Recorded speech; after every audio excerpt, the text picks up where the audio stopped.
घड़ियो मांगो तिलकबो मांगो पलंगियो मांगो के बहिनी। घड़ियो मांगो तिलकबो मांगो पलंगियो मांगो के बहिनी। पलंगियो मांगो के बहिनी। लड़का के बापा बड़ी रंग रसिया दर्दियो न बुझोगे बहिनी। लड़का के बापा बड़ी रंग रसिया दर्दियो न बुझोगे बहिनी।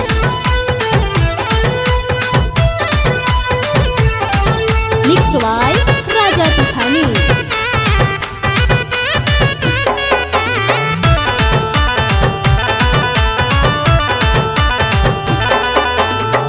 मुश्किल होई गेलो तोहारो विदाइया। लड़का के बापा हाको बड़ी निरदैया बहिनी। मुश्किल होई गेलो तोहारो विदाइया।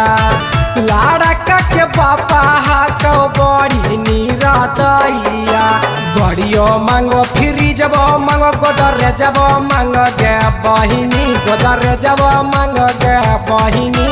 लड़का के बापा बड़ी निरदैया दर्दियो न बुझगे बहिनी।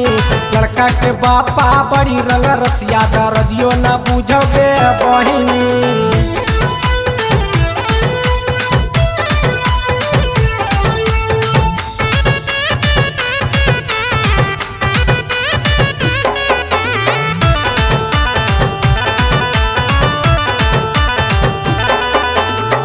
गइयो बेचनु भैसियो बेचनु लेनु सूद पे का राजा। कहियो नहीं मन ले लड़का के बापा बड़ा बेदारादा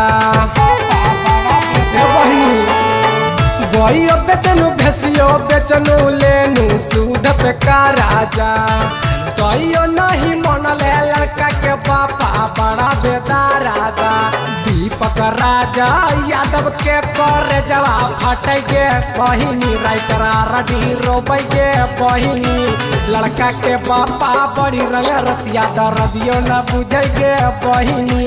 लड़का के बापा बड़ी निरदैया दर्दियो न बुझे गे बहिनी।